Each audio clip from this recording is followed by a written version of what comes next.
Hey, this is the Zigmund Reichenbach show rebooted. We're happy to be back with all of you tonight just to get this back and up and running at a time that works for more people. We are excited for a good show tonight. If you want to follow along with our notes here, make sure to go to zigmundereichenbach.com and you can follow along right there with our Substack. So we are doing pretty good. Good to have you back here, Monica. Always happy to hear from you. So looks like on our agenda for today, we got a show of placing parents over public schools, profiteering off of partisanship.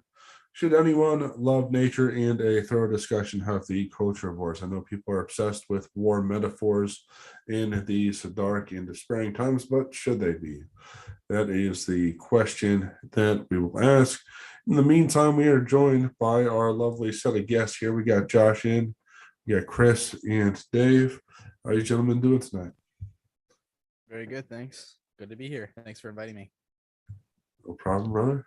I'm doing well as well. Good seeing you again, Zig.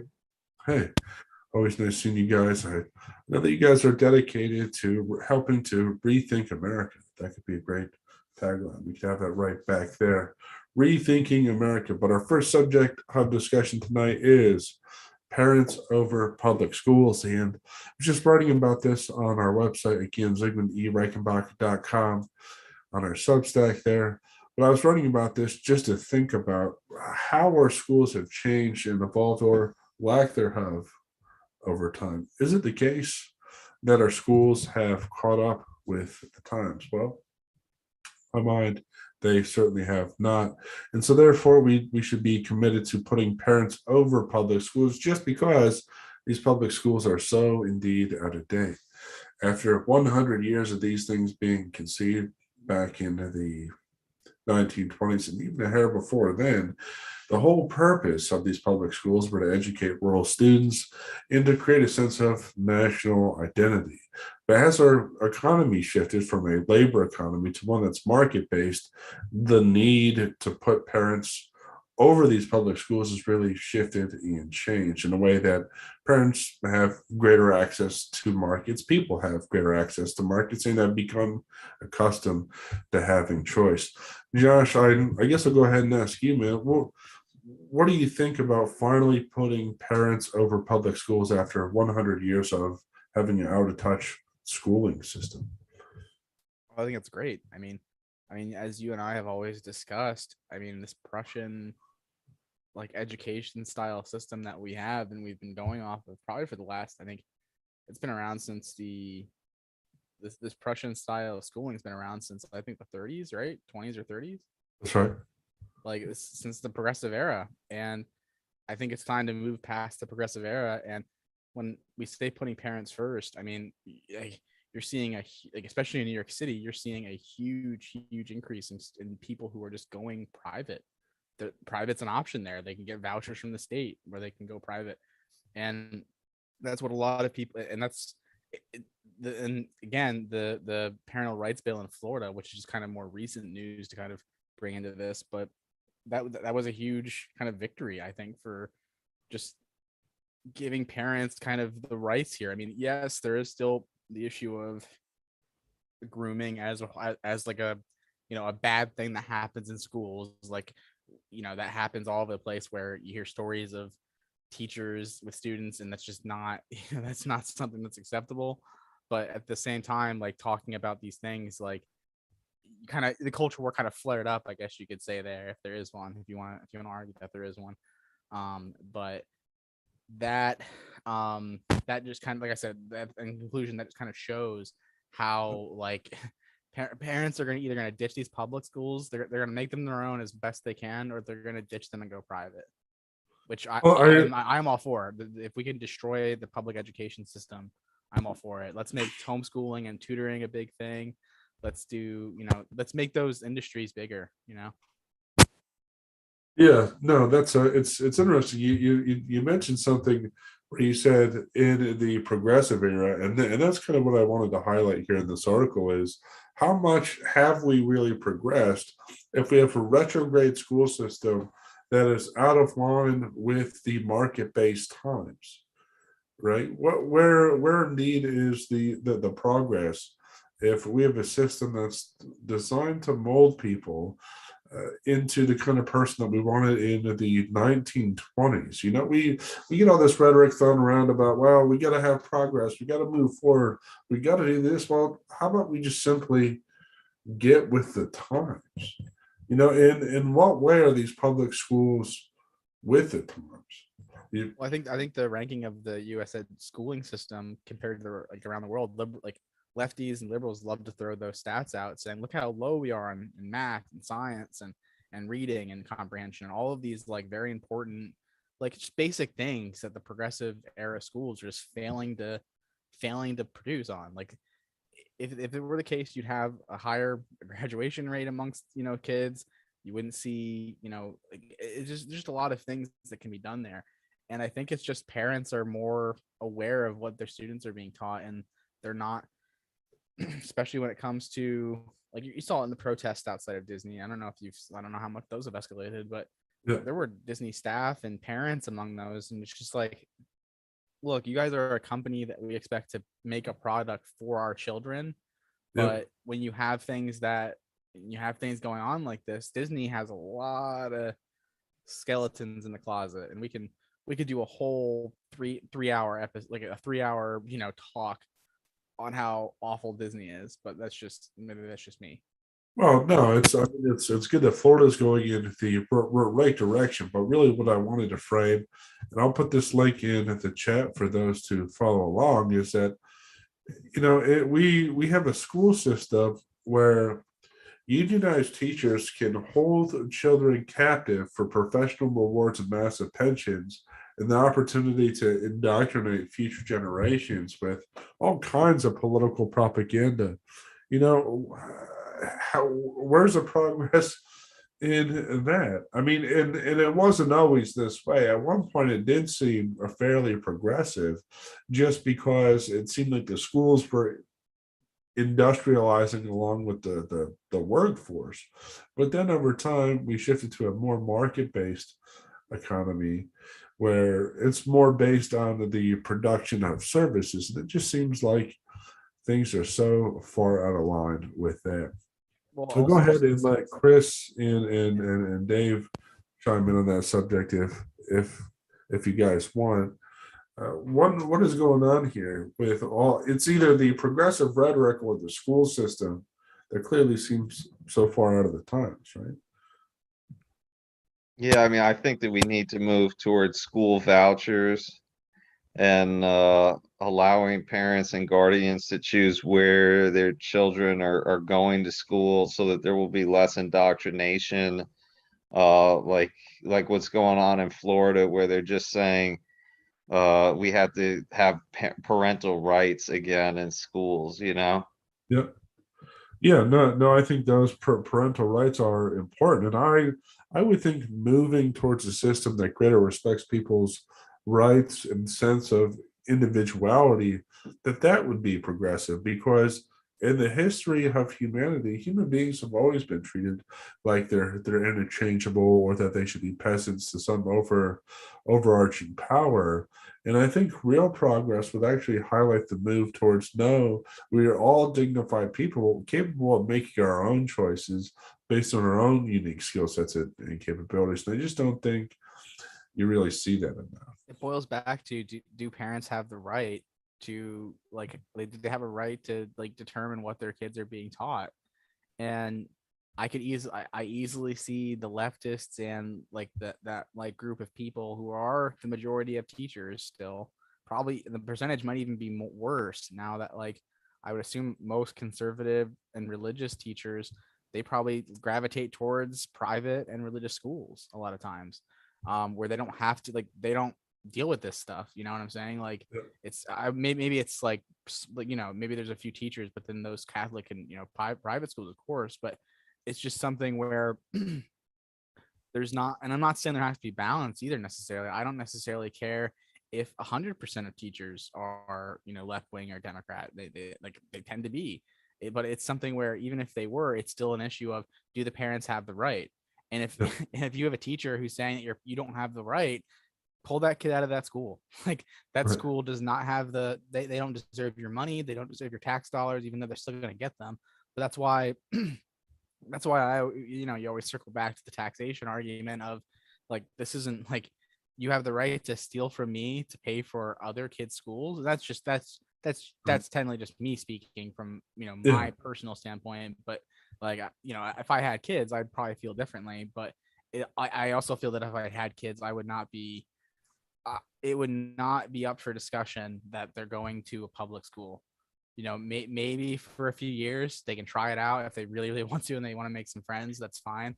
But like, no way. Like, it's to the point where, like, you can do way better. Yeah, it's not ideal, but you can find homeschooling, you can do private. Like, there's no reason to send kids to these indoctrination camps, which want to just send them further on to the grown-up indoctrination camps, which are state colleges. Yeah, no, and I think there's maybe some truth there. I think in general, though, I think when it comes to having choice, I just think that the rhetoric should match what the school system is. And if we're going to talk about progress and being progressive, then what we should be progressing towards is a society where we respect individuals and their rights and parents' rights. That's what would be the ultimate form of progress. And instead, I fear that we have something else under this fake insubstantial rhetoric that's, at least in my mind, because of the monopolization. I guess it's not even public schools themselves, but it's the monopolization of the system that causes the real problem here, where Teachers have a lot of power too. yeah, that's what the system of oppression is. You have different groups trying to locate, well, where's the underlying oppression at, and so on and so forth. And people can talk about whether or not that's important. But I think if we were to talk about something seriously like oppression, we'd have to point to systems where only one group of people has control, where in some cases unions, teachers unions, have control over kids and are able to profit off of holding other people's kids captive. I don't see where the progress is in those situations, but I hope that we can continue to move towards a society where we can progress towards individual rights. And I'll just reset here. Great to have you all. Thanks for joining the Zigmund Reichenbach show. Make sure to check out zigmundreichenbach.com to subscribe to our articles. I try to do something daily. Today I didn't have it because I was a little bit sick, but I try to put something out there daily that's thought-provoking and at least mildly philosophical, because I fear that if we don't rethink the world that we are living in, then the world that we are living in will attempt to think for us. And I fear that that's been happening too often, and all too often at the cost, great cost, for the benefit and gain of nothing. So go to zigmundreichenbach.com to follow along with the Substack. And if you can spare, go to patreon.com/Zigmund Reichenbach and see if you can make a small donation. That small donation will allow me to put out ads, so that way we can reach more people with a pro-liberty, pro-freedom message that simply isn't being put out there by the mainstream news media. In fact, they're not interested in engaging you. They never invited you to their show. They're probably never going to invite you to your show. Here, you can come and interact with a real group of patriots who you can not only call friends, but in many ways are exactly like family. So go ahead and visit our Patreon. In the meantime, we will go ahead and move on to our next subject here: Before we move profiteering. on, Zig, I do want to say one final thing. Yes, sir. You do have to give credit to the Prussian system for churning out such confident and obedient leftist soldiers for the leftist cause. So, but that's the problem. The Prussian system was designed to churn out soldiers. So it's the problem is that there's no army to go into. There's only 1 million people in our army. So if they were going into the army right out of school, then like, yeah, it would make sense to have this Prussian style system. But Yeah, that's right.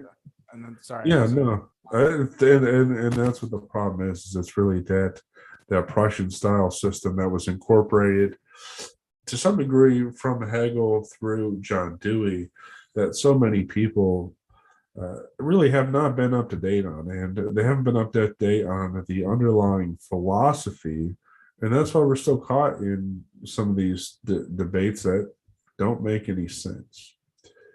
So, thanks for mentioning that, Josh. I'm just pulling up the information here on the Patreon for individual people to join that. In the meantime, we will patreon.com/Zigmund Reichenbach. So if you don't have that in the chat, Monica, I will go ahead and get that in there. Perhaps someday we will move forward to a Twitch site or something that's a little easier, but this is what we are working with.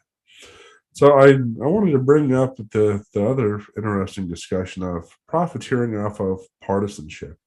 I just wanted to ask this, or just throw this idea out. I guess I'll ask Josh, Chris, and Dave if you guys are really on. Is do you guys think that partisanship is as intense and severe as it's made out to be in the news media, or do you think that there's a perverse incentive for people to partisanship? Throw that question out to anybody again. The question is, are things really as partisan as people lead us to believe, or is there some kind of perverse incentive for people like the media companies to profit off of partisanship? I guess I'll go ahead and go with Josh. Josh, what are your thoughts, buddy? Well, I mean, we see it right now with the Florida thing. I mean, like, I hate to keep going back to that, but it is the most recent thing in memory besides Ukraine and like a bunch of other things. So, like, with that, it's just something where, like, look at how they kind of characterized. There was a parental rights bill basically saying that teachers aren't allowed to talk about these specific things if children come to them. And if a child does come to them and ask, they have to disclose it. They have to like say, hey, they asked about this and I explained it to them this way, right? That's really all the bill says. But it was taken by the media and the left, leftist groups will still say, and they ran with the narrative that this was a don't say gay bill. And everybody was reacting to this narrative as opposed to what the actual narrative was. And partially that's just a consequence of how the media is kind of slanted. But I mean, there's plenty of blame to go around as far as profiteering off partisanship. I mean, I think the media nails that one. That's why they love war. That's why they love, things like that, because it's basically just a way to continue to polarize. Which in theory, just full disclosure, I'm not entirely against. I think if what the media does by driving the country apart, I think it's great. And I think they don't understand what they're doing when they do that. But yeah. Yeah. Well, I would say that they're also making a lot of money off of it too by keeping everyone divided, and that keeps people's attention more. So that's why they keep doing it. Yeah, no, that's exactly right. And I think if we take the time to sit down and really analyze what it is that's going on here, we can maybe see that things are neither as partisan nor extreme as they are as we're being led to believe.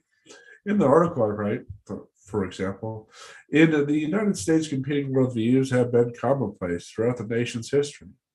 With the exception of the Civil War, Americans with different beliefs have long lived next to one another with little discord or conflict. Protestants neighbor Catholics. Muslims worship in the same neighborhoods as Jews. In real life, Republicans even have coffee with Democrats. America, everyone can find a way to get along, except for members of the media. And so I say all that to say to hopefully start some kind of meaningful conversation about what it is that's going on, because I really don't think the conversations I've had with people that things are indeed as partisan as they're made out to be.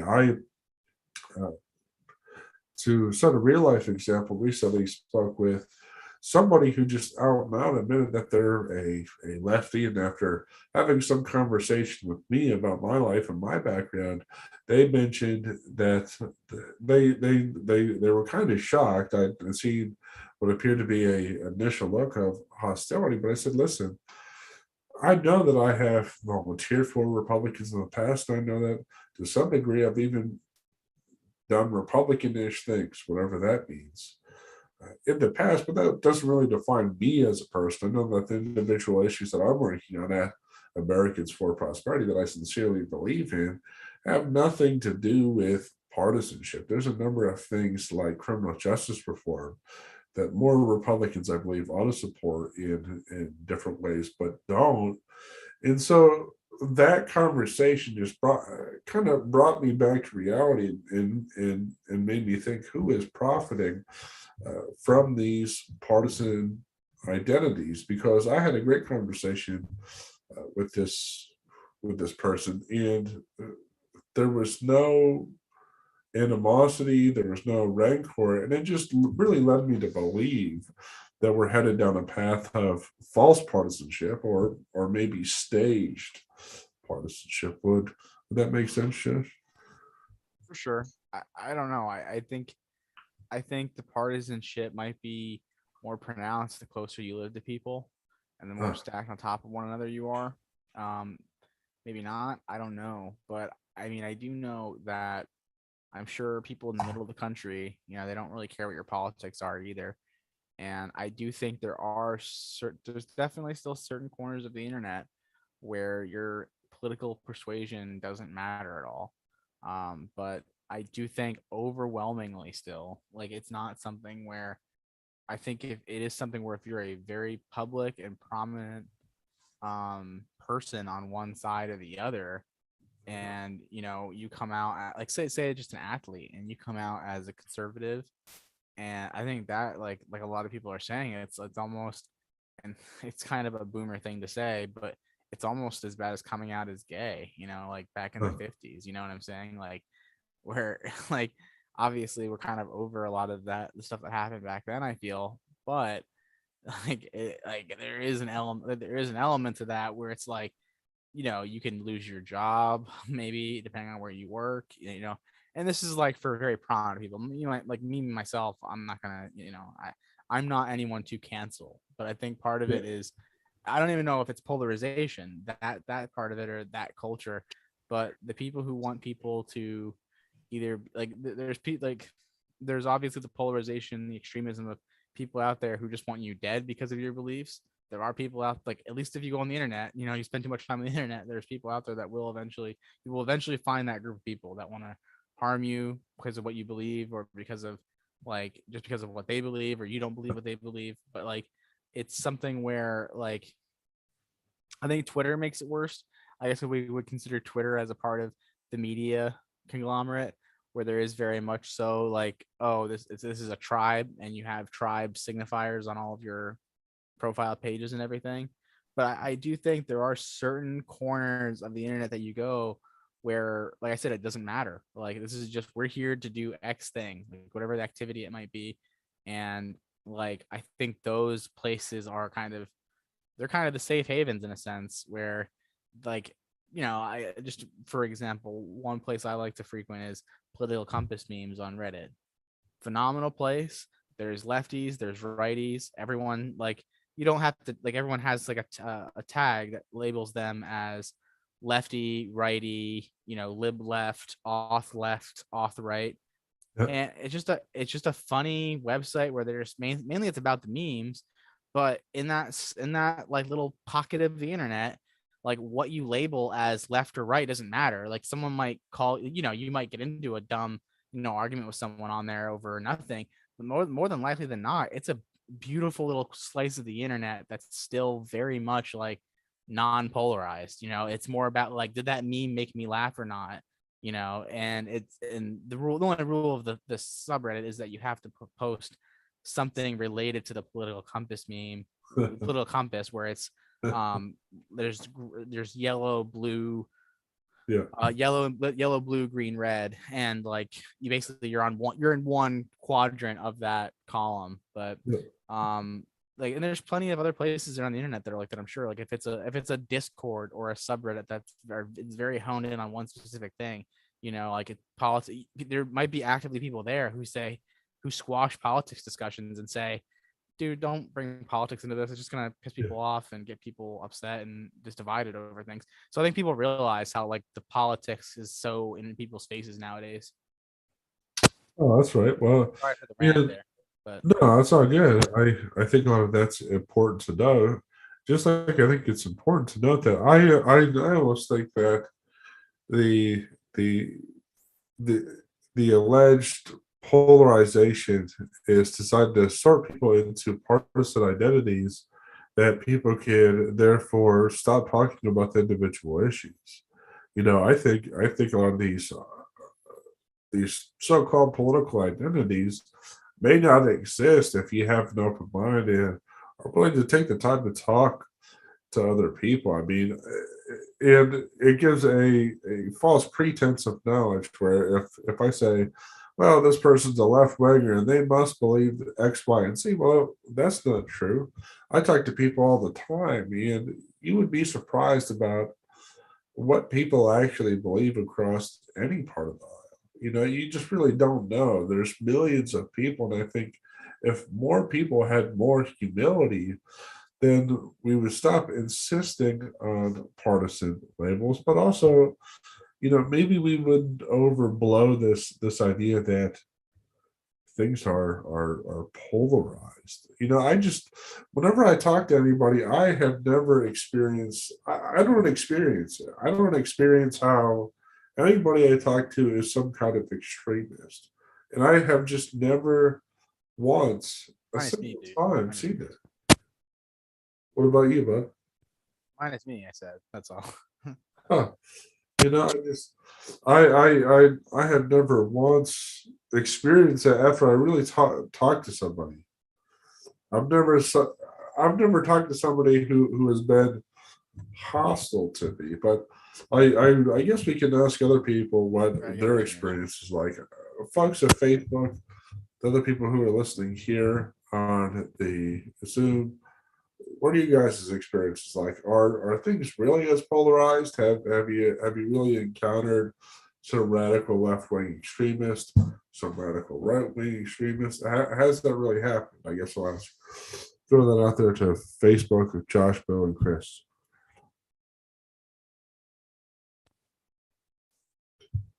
I mean, I think it's there. I mean, at least in the sense of politics, because But like I said, people wouldn't have the same. Can you hear me? yeah, no, I can hear you. The question I just want to ask is, have you ever seen that in real life, or is that part of this fake virtual reality that doesn't happen in real life? Personally, no. No, I haven't. Possibly in big cities and places where people are like protesting politically, you can find situations where people are kind of fighting against each other, but not, I mean, those are usually instances where people of one side or the other already had a planned event and the other side finds out about it and hijacks the event. Right. Yeah, and even then, that may even be something that's more like a momentary delusion. And I don't think anybody should base their opinion of somebody on the basis of a momentary delusion. Go ahead, Bill. I think you're right. I think the media likes the polarization because it becomes, you might have discussed this, I'm here at this restaurant, but then it becomes sensational news, and the media is all about, sensationalism, and probably they create hatred, toward candidates, that Yeah. because they lean, biased, the more the liberal way, most of them. So, but they like that sensationalism because it's just like it's this war now. I hate to say they're loving this, but they kind of like death. You probably never heard that before, but they love the virus coverage, and Yeah. it's No, it's I, kind of I actually believe that. it's kind of Oh, a sick thought. I 100% agree, and that's They why corporate journalists should be regarded as tobacco executives. You know that they're selling. Look at think of the metaphor. You know that they sell cancer. You know that it is cancer if you ingest it. It's Yeah, something where it's like, just stop ingesting it. And you won't have cancer. And it's just something that we know is out there that you should avoid. Like at the end of the day, at least. Like, obviously, if you do smoke, I'm not saying you're a bad person or anything. I'm just saying that at the end of the day, like, we know that the media is peddling a narrative. We know that the media peddles an agenda, like their own agenda, and that's not any. You can't see that any clearer than the Florida stuff. Like I they said, look at Trump. They love Trump. Their CNN's ratings were through the roof because they sensationalized Trump. Now I think some of that backfired, on Trump because of they could change. Being the media runs the show, they could change the narrative on Trump and create the hatred, in the country that went toward Trump, or they basically made Trump unlikable to a certain segment of the population. You know what I'm saying? Yeah. Because they created a new narrative. The media creates a narrative. You know what I mean? They can create the narrative, whether it's good or bad. A lot of times it's bad. Well, They I think influence. what anybody should just fundamentally question is whether or not any of this is true. And I've discussed this specific topic in the past, but the reason why I always like to bring it up is because I think that this is going to be the excuse for anything that happens. Oh, everybody's an extremist, so this violence happened. So maybe it's kind of okay. Hey, it doesn't matter. Look at us TV ratings so we can sell ads. Or, um, hey, this candidate who supports free markets won. That's only because of polarization. Well, no. I mean, maybe people like free markets, or maybe that person ran a great campaign, or heck, who knows? Maybe people who support free markets are actually nice people. But this is going to be the crutch for the next 100 years. Anything that's wacky, they're going to paint anybody as an extremist just to maintain people watching bad TV shows. That's a bunch of nonsense, and people die. I mean, look at how they treated the parents who were just like going to like these student council meetings. The FBI had no problem going about declaring them terrorists, domestic terrorists at that, right? So Yeah. there's the despite Trump's efforts, the swamp is alive and well. But I don't know how possible it is or why Trump didn't do it. But you get in there, you just clear it all out. Say we need a clean slate. You guys have a history of corruption. We need to clean everything out. Just all these departments, every federal department, the FBI, the CIA, like all No, of it. but in this case, the ostensible swap is the alleged media that people have trusted to be so-called objective for however many years. And I don't think Right. that's not a swap that one bureaucrat or a president can drain on their own. It's instead of draining it, which is perhaps a defective metaphor in this scenario, they just need to avoid it. Like maybe. I don't know, man. Like, it is something where, like, not only like, and not to harp on Trump, but the FBI, the whole Russiagate thing, this whole Russiagate thing, and then this thing happens in Ukraine. It's all so fishy, and it's just like, I can't believe anyone believes this. Like, you get your narratives twisted up into a ball, with this, just with that invasion, one country crossing another country's borders, and kind of aggression, and you have all this, other stuff that like ripples out from it, basically. Yeah, no, right. And the narratives are so overly simplistic that it doesn't make any sense. The Russia Ukraine narrative, or forgive me, what is actually going on there is a lot more complicated than, well, one it's much guy's a more good guy and another guy's a bad guy. hundred It's not percent, like that. 100%, dude. And that's what I wanted to talk to you about this before we started like the show, basically. But that's 100% what my like irritation is. Is Putin bad for invading? Yes, 100%. That's not like a good action to be taking against a neighbor, especially in your own backyard. Like that's like us invading Mexico to an extent, right? Yeah. And saying we're gonna deal with these drug cartels if it's the last thing that we do, and we're gonna invade Mexico and deal with it, right? That's crazy. That's a crazy idea. Like, but the problem is that I don't think that I don't think all this media coverage of Russia bad is I don't believe it. And it harkens back to what we were saying, that no one trusts the media.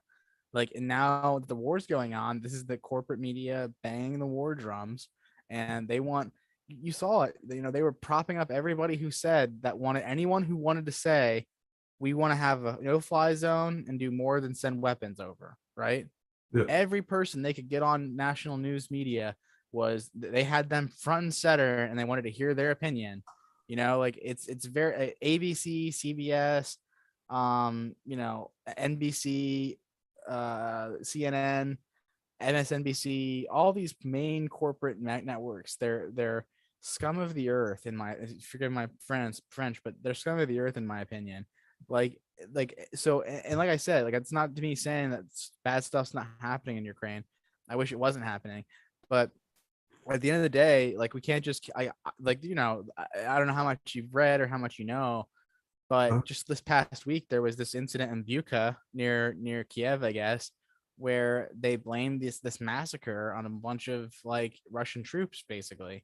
Yep. And you just read into it more, and there was a Twitter thread that I read about it where it's like there's just so much more to this than just what meets the eye, generally speaking. Like, and a lot of times people just aren't asking the main question: who does this war crime that they're reporting on benefit? Right? Yeah. Who does it benefit? If Russia commits a war crime on Ukraine, what is that meant to do? What is that meant to make you feel? That's meant to make you want to, like, let's go to Ukraine, boys. Let's pack up the guns and let's go. Like, and the problem is that we talk about Trump a lot as like being a force for good. I don't think sending weapons into Ukraine was necessarily a good idea. I think he wanted to look tough on Putin, which is fine, but Yep. it's like that was a mistake, man. That was a huge mistake. And then now Europe is desperate for energy. Oh, they're going through that particular matter is their own. That's their own fault. and I know that was one of the things I praised Trump for, was pointing this out. Like, hey, Russia can't be the bad guys here and also be giving you all this oil, and natural gas. Yeah. And yes, there was some shenanigans with U.S. natural gas companies that wanted to get in there and sell their oil to Germany. There was a bit of shenanigans there, I will admit. But at the end of the day, like, you can't tell us that NATO needs to stand against this Russian enemy, this Russian menace in the East, and then not consider that fact, like, not like, hey, maybe Germany should be thinking about energy independence and not be relying on fossil fuels, or excuse me, not relying on not relying on green energy, where it's like, Yeah. this hasn't proved to work. They wouldn't need Well, gas from Russia. and that matter props up the false narrative that Europe is unequivocally our ally. It's not true at I don't all. agree with that. I You don't know? agree with that at all. Like, I love Europe. I love the people of Germany. I've been there. I want to go to like various places in Europe still to this day. I want to visit it and like, check it out, man. It's a different part of the world. But like, as far as like foreign policy goes, like, it's not even that they're not our allies, but it's definitely something where Ukraine is the biggest example of that right now. Do you know how we ended up in Ukraine? How this is, the only reason that we're even talking about it today? Huh? It's because in 2014, Obama and that administration set up a coup in Ukraine. Like, this was a coup where what they did was they had a referendum, and then they had these riots and these like protests all like spark up, and they were entirely funded by the West. You can call that Putin propaganda all you want, but it got Zelensky's party into power in Ukraine. And what it did was they held a referendum and they excluded the eastern parts of the country that Russia has claims to right now, the Donbass region and the Luhansk and the Donetsk regions of the Donbass. Those regions were excluded for the very reason that they're pro-Putin, and the West wants nothing to do with them, right? And essentially Putin's claiming these regions and saying, "Hey, these guys, you guys excluded them from this vote. Why are you excluding them from this vote? If they want to be a part of Russia, let them do that." And like, yes, Putin shouldn't have invaded. We can keep circling back to that all we want. Yeah. He's causing a lot of death and destruction in that part of the world right now. But at the end of the day, when the U.S. it's the same. The idea that Russia is not acting any differently than we would if Russia put missiles in Cuba, nuclear missiles at that, right? You don't think the American like military structure wouldn't act the same exact way? Well, I will mention one thing, and then we'll move to another topic, unless Bill and Chris want to get in there real quick. But the thing that I'll mention is now, if we had a strategic, forward-minded thinking president, now would be the time to leverage our unique capacities for natural gas and oil to a energy decimated Europe. Instead, 100%. we got some doofus who doesn't know left from right, but what he should be doing Well, plus is all the ties from this his son, and like I mean, I think regular Americans look at that. I think there was a big contention during the election that if Americans knew about the shenanigans with his son, they would have been less likely to vote for Biden over Trump. no, but he can break with the extreme wing of his party, recenter the Democrat Party, ramp up oil production in support of the old Union Democrats, and then also reestablish relations with Europe to get them off of Russian oil and back to an American product. But think of that tremendously missed opportunity that exists because we have somebody who's not energy oriented. If you watch the Kennedy show on Fox Business, Scott Horton goes on there a lot recently because Kennedy loves his takes on this situation, I think, right? Yep. And one thing that he says is that Anthony Blinken, the Secretary of State, should be on a plane to that region every goddamn day and trying to broker peace deals, or he should resign.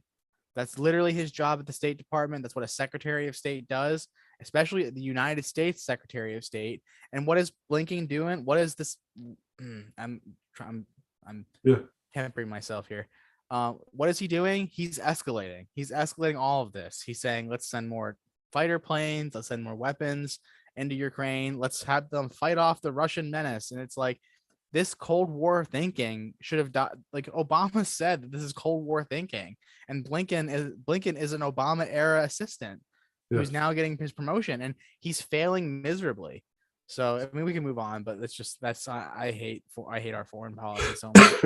No, I mean, I just think from my perspective, if you had a president who thought anything about energy at all, then now would be a time to show why Germany's green energy plans backfired and actually help get Union Democrats union jobs. They have a huge anti-nuclear movement too, though, in Europe, where that's not helping the situation either. I would imagine, but you know. Yeah, but Joe Biden can really be a unifier if he put the extreme wing out of business and said, "Listen, now is the time to ramp up energy production like never before." And I don't think enough people are really talking about that because they don't know anything about the energy situation in Europe, and that's the fault of the university system. It's the fault of public school. It's the fault of contemporary discourse is that people only pay attention to people getting bombed on TV or crashed into. Oh, it's great for ratings, man. Seeing tanks crossing the borders and shooting their large artillery pieces shooting over the Russian border, like that's really cool. Like people love seeing that shit, and I gotta admit I love that stuff too. But it's like it's a drip feed trying to get you addicted to war. And dude, I was driving to the store the other day and my phone's been like out of service, so I've been a bit of I haven't had like stuff to listen to in the car, so I've been putting on the talk radio, right? Yeah. Mark Levin comes on, and oh my god, like I can't stand the guy anymore. But Mark Levin comes on, and he's rattling off these war crimes that the Russians committed in Ukraine. And he's like, this is Nazism happening in the Ukraine. It's Nazism, I tell you. It's like, it's the Russians, but the Russians are doing it now. It's like, and it's like, he's just like, and he's saying like, so he started rattling off names of the people who have been like reported as victims of these like atrocities and like Russians shelling stuff and all this other stuff. And it's just like, he's reading off the names and then reading an anecdote about how the people are suffering. And it's like, where are you getting this information? Like, how do you like, let me first tell me, how are you vetting this information that you're getting? Are you getting it from the Ukraine news media? Because they're not gonna obviously they want to know who the victims are, but they have a specific goal in mind. They're just like the US media. They are pushing an agenda, and the agenda is to get the world into Ukraine to push out the Russians. That's the agenda of every person in the Ukrainian state, and I don't blame them. It's the agenda of every person in the Ukrainian state right now. Their agenda is get help to push the Russians out. If we can get nukes, if we can get bombers, whatever it is, and I don't doubt that these two powers would be nuking each other if they could. And that's partially why Putin's in there in the first place. Excuse me. Zelensky was mouthing off, at one of these UN conventions in France or Belgium or something, stating about how the Ukrainians' close relationship with the West is going to let Ukraine become a free country that will let it develop its own nukes and nuclear program. If you're Russia, that's the Cuban Missile Crisis, man. That's nukes in Cuba for the US. You know what I'm saying? Like, if you're Russia, so in a lot of ways, I do see this, you can call it, like I said, Putin propaganda all you want. I kind of see this as them just kind of enforcing their own will in their backyard and trying not to look weak. And that's why they went into Crimea in 2014. And yeah, like the votes that happen in these places are kind of questionable, possibly. If your military is occupying a place, chances are people might vote a certain way. I don't know like how legitimate those elections are, but when people vote a certain way, we have to say, is this democracy or is this not democracy? And at the end of the day, like, it's whoever has the power, right? So No, it's complicated narrative. I think in some ways people are right to demonize Russia for invading. That's certainly not good, but the underlying reality is a lot more complicated. I just wish people would look at the situation of, okay, this whole thing is insane. What can the U.S. do to make the best of it? And the start would be, just don't believe a lot of like the war propaganda that you're hearing, essentially coming out of the U.S. State Department or the Ukraine, basically. Like, I don't trust Russia for that matter either, but like they're gonna blame one another for all this stuff. But yeah, we can move on. We haven't been harping on it. well, no, but we can give Bill and Chris a chance to jump in if you guys want to jump in. You guys got any last commentary there?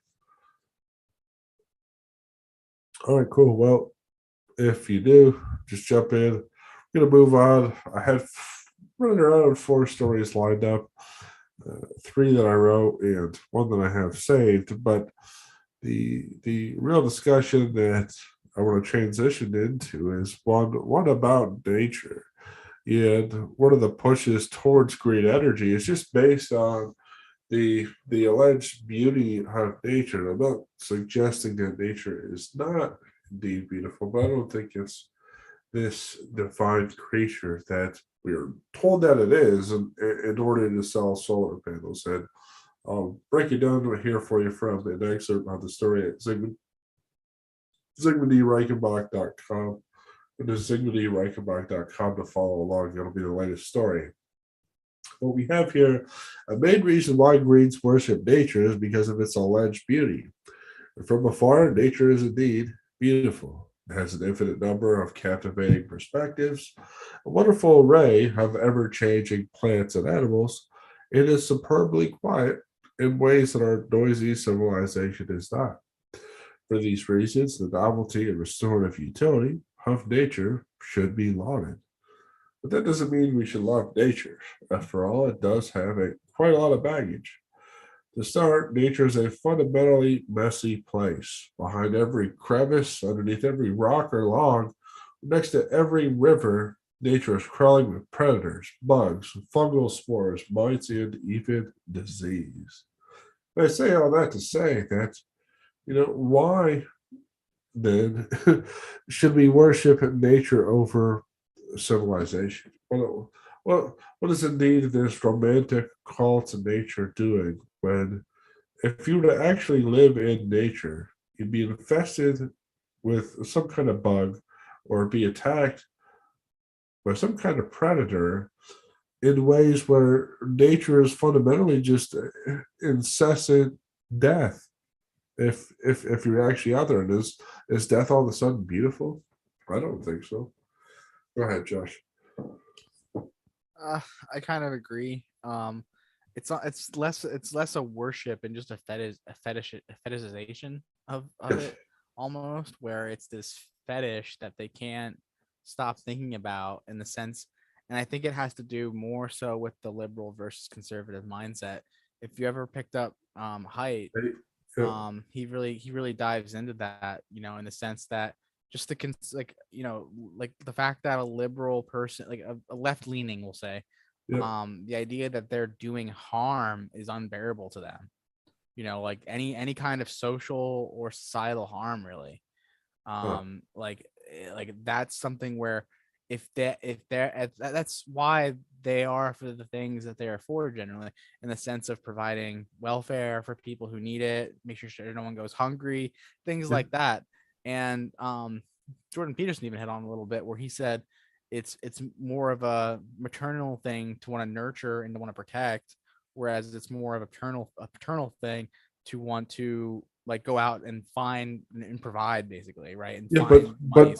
Nature is arguably the most harmful place.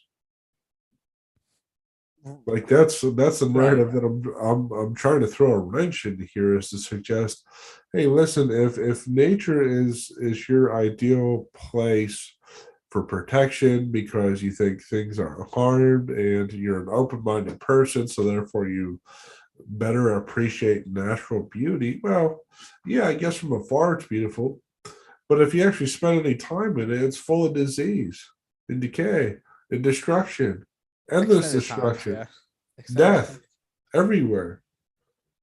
I mean, uh, unless you think that bugs aren't really creatures or animals aren't creatures, which, if you think that, you're not going to advocate for PETA, or you shouldn't, at least logically.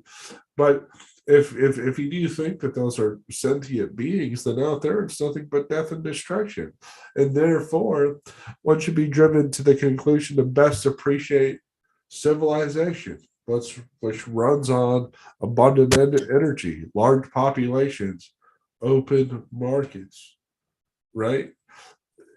In other words, everything that they're saying about nature seems so fundamentally confused, Josh. I mean, is nature a truly a safe space for organic creatures? I wouldn't say so. It also, like, just kind of circle back to philosophy.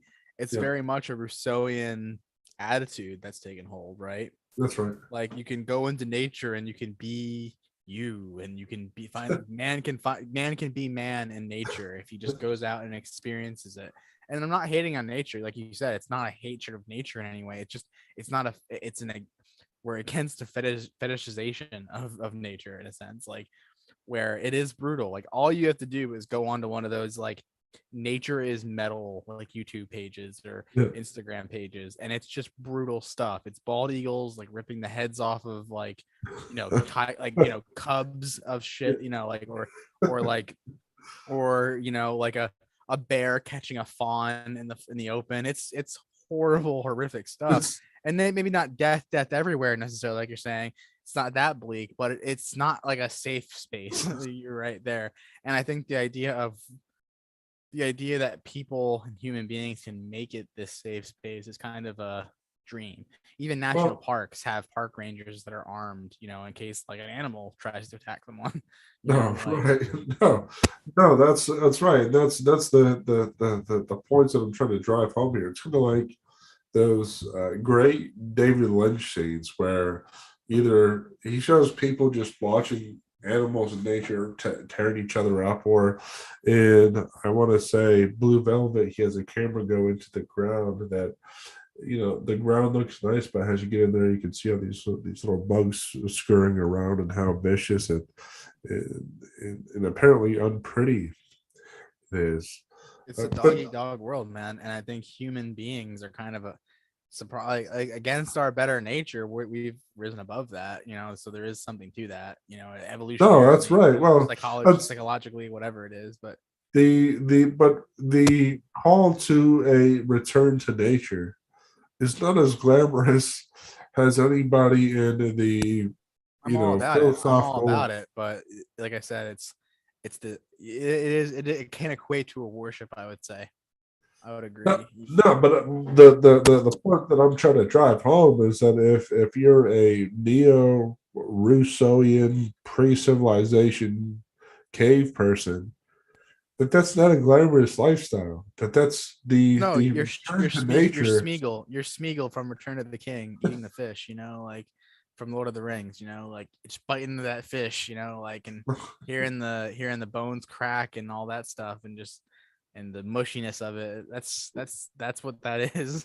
Like a return to nature is a return to violence. In a lot of ways, or it's at least a return to, and the idea that humans, it's actually I think Brave New World hits on this, even where like people who go out and well, actually Brave New World's maybe against this, actually, now that I think about it, because the people who are in the nature are like the wild people and civilized people, but it's something where the people in nature are more human like than the people in the civilization. So Right. actually I think Brave New World might be kind of against your point, but in a sense, but that Well, aside. all this to say, no, all this is to say though is that for those who claim to be a leftist, chic, Well, nature worshiping person, if right, to worship nature is to worship death and violence. to an extent, I think there's definitely a Christian argument to be made that to worship nature is to worship the creator in some way. You could Well, make that okay, argument. sure, okay. So then it's either the case that you're worshiping death and violence, or you're worshiping this underlying intangible quality put there by God that's something like a soul. But even then, okay, one argument is Christian, and the other is, Yeah, I wouldn't. you're a sadistic freak. Maybe. I I mean, mean, some people just like watching those nature shows, dog. Too. I well, mean, but that's not nature. That's a postcard. That's a televisual production. That's not no, I mean like reality. like watching a lion rip a hyena apart. Like that's some people like that stuff. Like Right, right. it's nature People, porn. people who support mass murderers enjoy watching it. No, Like, I don't think so. I disagree. I disagree, man. Like at least like there's like maybe that's what's playing into the attitude of the worship of it. But like I don't know, there's a part of it that's kind of cool. That's why they call it nature is metal, because it's like kind of badass, I think. But at the same time, like I get what you're saying though. Like that is yes, kind of worshiping, as kind of is kind of a worship of like the violence of nature.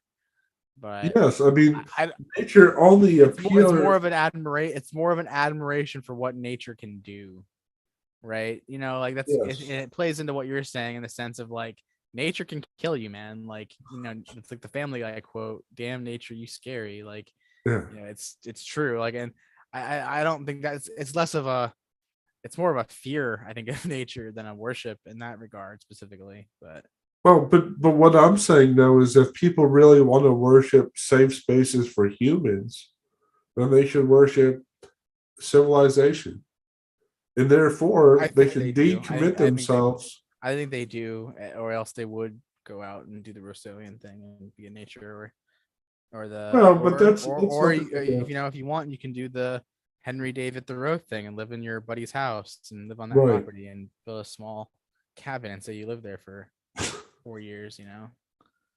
But I just say all this to say, for the green tree worshippers out there, and I'm sure there's legion of them listening to the show right now, is that if you're worshiping trees, you're worshiping something that's harboring an infinite amount of destructive elements.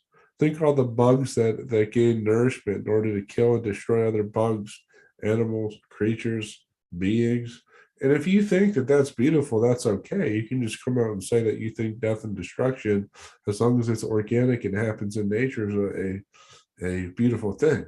But if you don't believe that, and you don't think those are great things, then you therefore must support civilization, which is mostly free of those organic violence incidences, or more free from organic violence, right?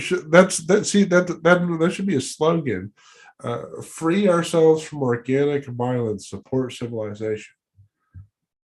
You know, I don't know, man. I think there's too many of the hippy dippy left wing types out there. well, no, but this is minimizing violence, Josh. If you support the development of buildings, I don't think they parking care about lots, minimizing cars. violence, man. Look at New York City. I don't think they care about minimizing violence.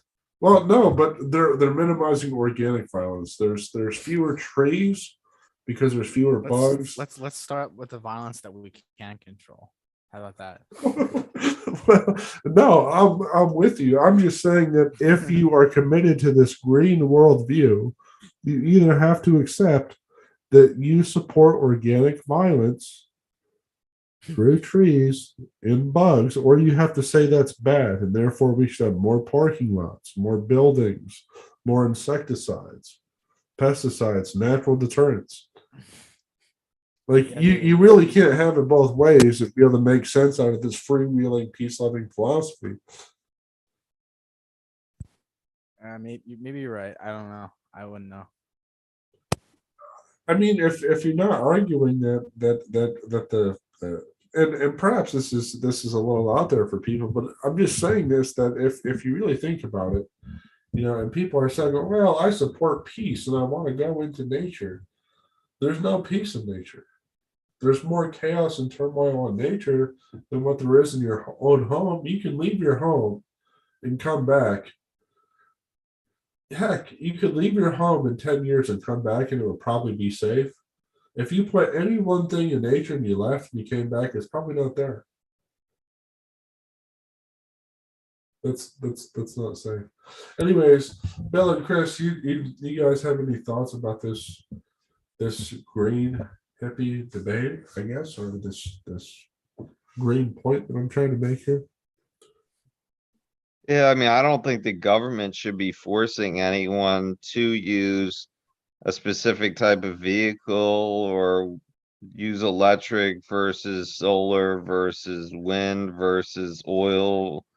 I think I read recently that it was like maybe Sweden or somewhere there in like the northern part of Europe, that one of the countries, the government basically told everyone that they were only allowed to use electric vehicles, some kind of a law that Oh they no, passed. I know what you're talking about. It was in Oregon. The state of Oregon said by year 2032, I think, or something like that. You guys can Google the news article, but I think it was an Oregon law that passed, and the governor signed it into law. He said that all vehicles on the road in Oregon have to be electric or something like that. Yeah, but that's following after a country in Northern Europe that's done the same thing already, and everyone now is basically required to buy electric vehicles there. And yeah, but Chris, that's exactly what I'm saying. They're doing this under the premise that they're protecting nature, and nature is more violent and dangerous than civilization. So their whole pretense of supporting peace would seem to be not true if you look at nature, right? yeah, well, that's why which political philosopher was it that said that, like, basically used the law of nature to justify like societies forming civilly with civil governments? Who was it? It's that famous quote. You know what I'm talking about? No, so what the laws of nature are, though, is it's under Lockean theorizing, and basically what the laws of nature and Lockean theorizing aren't uh, that pertains to your God-given rights of life, liberty, and property, because left undisturbed pre-civilization, you would have a fundamental right to life, liberty, property, just out of the instinct of self-preservation, right? So, but what Locke's not talking about is this mistaken green philosophy that nature's peaceable. And I'm saying all this to say that this idea that we have to support green energy because it's more peaceful, that's not true. Anything that preserves nature is more dangerous because nature is more violent than civilization. But did I answer your initial question? Am I getting too far out there for anybody? Oh, I think that answers it. Yeah, it was Locke. What did he say? Something about like life is short, basically, in the state of nature? No, that was Hobbes, and Hobbes said that life is nasty, brutish, and short. Yeah, that's who it Yeah, was. it's Okay, and that's what I was Hobbes is trying to think. always juxtaposed with Rousseau. Yeah, Hobbes and Rousseau are more. Rousseau is sort of, I don't know. He was a Rousseau's romantic, whereas Hobbes was more of a conservative. yeah, Hobbes is a conservative in the sense that he supports a sexual regime, totalitarian regime. Rousseau has different aspects of his philosophy where he indicates that civilization is to blame for life's artificial social distinctions. Well, But yeah, and the luxuries that you get are like they're just like you wouldn't get them, if it wasn't for correct. civilization or something like that. Which Yes, is that's which is right. actually is a true criticism in that regard. But yeah, But both of those gentlemen are in terms of individual liberty exist in contradistinction to Locke, where Locke's idea is that if we were in a state of nature as an individual, we would have these fundamental rights, life, liberty, and property, just under the basis of self-preservation, which everybody universally agrees that we have a fundamental right to self-preservation, which therefore means that we have life, liberty, and property, and that civil society emerged from the collective desire to produce those things. And that's why he advocated for a democratic legislator in a court system to adjudicate competing claims between those things. But again, all that's to say is that that's still much different than the nature worship that's going on now under the pretense that nature is peaceful. It's not. It's violent, and anybody who worships nature to me is worshiping violence. I think you keep going back to it saying violent, and I agree. I'm not disagreeing. It's not violent, but I think the thing is that like it's relatively violent in the same way that you would call in the same way that a soldier would call a war zone relatively peaceful, right? You know what I'm saying? Like a soldier who's hiding behind the tires of a Humvee and has like something in front of them and has cover, that's relatively safe, right? A mortar could drop on him, an artillery could blow up the Humvee and him alongside it, but he's relatively safe even in that war zone. And I think that's kind of more of what you're saying, right? In the sense that like you could go out and look at nature and you're not going to get mobbed by a bear necessarily, but there is the chance. There is the off chance of Well, depending on if you how were deep in the actually forest you out are. there from the Yeah, context yeah. of And if you're civilization, camping for multiple days out in the fucking wilderness, yeah, that could right? happen. It's a chance, like anything. And so, what I'm trying to argue is that that impulse is misguided and misdirected. What people should be, Yeah. celebrating as a sign of peace is things like trade, capitalism, a republic.